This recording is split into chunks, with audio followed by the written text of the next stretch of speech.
आज आपण बघूया बेसनच्या वड्या कशा बनवायच्या।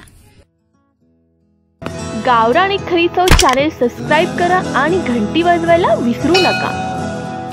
तर आता मी ही 1 वाटी बेसन घेतलेलं आहे, डाळीचं पीठ, हरभरा डाळीचं।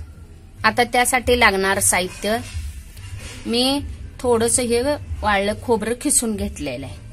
फोडणीसाठी मोहरी, 2 चमचे जिरं, 2-3 चमचे तीळ घेतलेले आहेत, कोथिंबीर, हळद, 20-25 लसणाच्या पाकळ्या आहेत, हिरव्या मिरच्या 4-5 आहेत, चवीनुसार मीठ, थोडंसं हिंग। आता ह्या हिरव्या मिरच्या आणि लसूण खलबत्त्यात आपण बारीक करून घेऊया। आता कढई आपली गरम झाल्या, थोडंसं ह्यात तेल ओतायचं। आता तेल गरम झालंय, फोडणीसाठी मोहरी घालूया,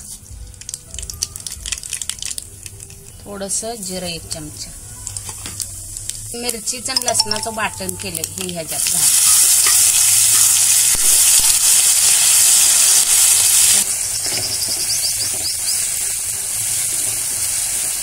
थोडासा आपण हिंग ह्यात घालायचा, थोडीशी हळद घालायची ह्याच्यात। हे पण आता हे सगळं तेलात आपल्या भाजलेलं आहे। आता थोडंसं ह्याच्यात पाणी ओतायचं।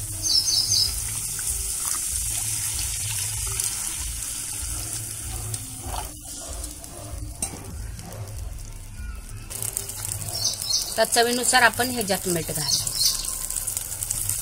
आता ह्याच्यात थोडीशी कोथिंबीर घालायची। आता ह्याच्यात नेहमीपेक्षा हळद थोडीशी जास्त टाकायची, 1 अर्धा चमचा, म्हणजे ह्याला कलर पण चांगला येतो आणि वड्या पण छान दिसतात। आता ह्याला खळखळून चांगली उकळी आल्या। आता आपण थोडं थोडं ह्यात पीठ घालून असं म्हणजे वैरायचं, नाहीतर एक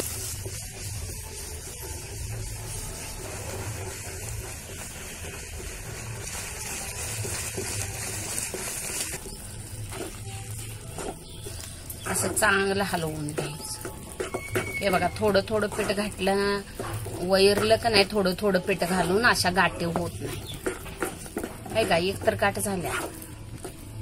वड्याचं हे बेसन शिजत येईल तसं असं कडेला चिकटत नाही, तसा गोल गोळा व्हायला लागला बघा। हे असं प्रमाण सगळं घातलं की वड्या व्यवस्थित येतात। असं हलवत हलवतच हे आता पीठ शिजवून घ्यायचं। असं ह्याला 1-2-3 मिनिटं झाकून ठेवायचं, गॅस मंद करून ठेवायचा। मंद गॅसवर ठेवलं की आतल्या आत पीठ वाफलून येते। आता हे कसं छान पीठ शिजलंय बघा वड्याचं। गॅस बंद करूया, आपण आता ताटात वड्या थापून घेऊया। आता ह्या ताटात वड्या आपण थापायच्या आहेत, तर ह्याला तूप नाही तर तेल लावून घ्यायचं अगोदर, म्हणजे खाली चिकटत नाही असं।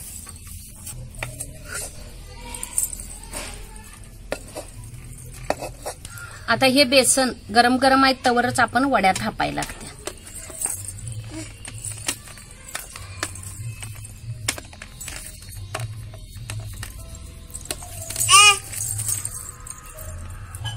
आता हे थापत थापतच आता आपण ह्याच्यावरती तीळ घालणार आहे। हो काय, असं तीळ घालायचं वरती। खोबरं पण ह्याच्यावर घालून घ्यायचं, असं वरती टाकायचं असं खोबरं।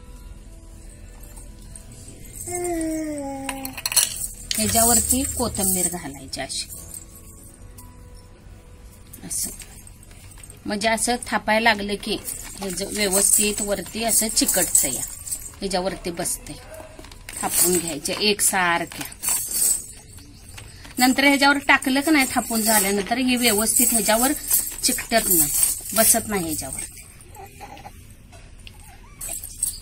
आता चाकून आपण ह्या व्यवस्थित वड्या अशा कापून घ्यायच्या। पाहिजे तेवढ्या आपण लहान मोठ्या तुम्ही करू शकता।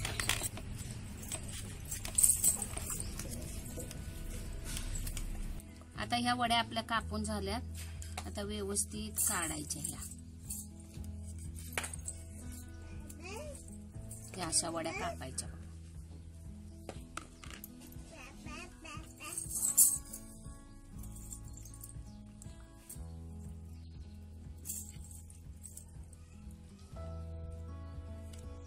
अशा सगळ्या वड्या काढून घ्यायच्या। आता बेसनच्या वड्या खाण्यासाठी तयार आहेत। ह्या तुम्ही आता चपाती बरोबर किंवा असं तोंडी लावाय सुद्धा खाऊ शकता। प्रवासाला पण तुम्ही नेऊ शकता किंवा गरम गरम भाताबरोबर पण खायला छान लागते। गावरान एक खरी चव चॅनेल सबस्क्राईब करा आणि घंटी वाजवायला विसरू नका।